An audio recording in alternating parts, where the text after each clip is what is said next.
আসসালামু আলাইকুম। ওয়ালাইকুম সালাম রহমতুল্লাহ। দাদার একটা ভিডিও আমরা কয়েকদিন আগে দেখছি, খুব ভাইরাল হয়েছে। মামুনুল হক সাহেব আপনার রিক্সায় উঠেছিল, মনে আছে? হ্যাঁ তো মামুনুল হক সাহেবের সাথে আপনার কি ধরনের কথাবার্তা হয়েছিল একটু বলবেন? হ্যাঁ, মামুনুল হক সাহেব উনি খুব ভালো মানুষ, খুব ভালো লোক।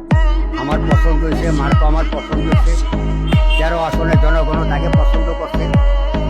12ই ফেব্রুয়ারি নির্বাচনে বিপুল ভোটে তারে ভোট দেওয়া জয়যুক্ত করে সংসদ আমরা বাড়াই দেবো।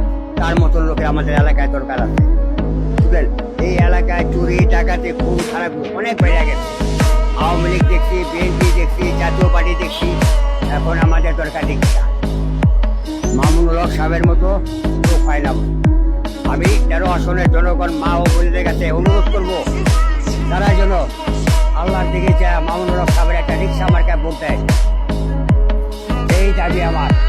আপনি একটা জিনিস আমাদেরকে বলতেছিলেন, একটা দাবি বলতেছিলেন যে মামুনুল হক সাহেব ঢাকার 13 আসনে নির্বাচিত হলে আমার রিক্সাতে করে সে সংসদে যাবে।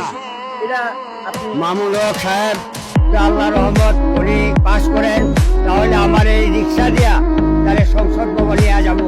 আপনারা সবাই আমার জন্য, মামুনুল হকের জন্য এবং তার নেতা কর্মীদের জন্য সবাই আপনারা দোয়া করবেন।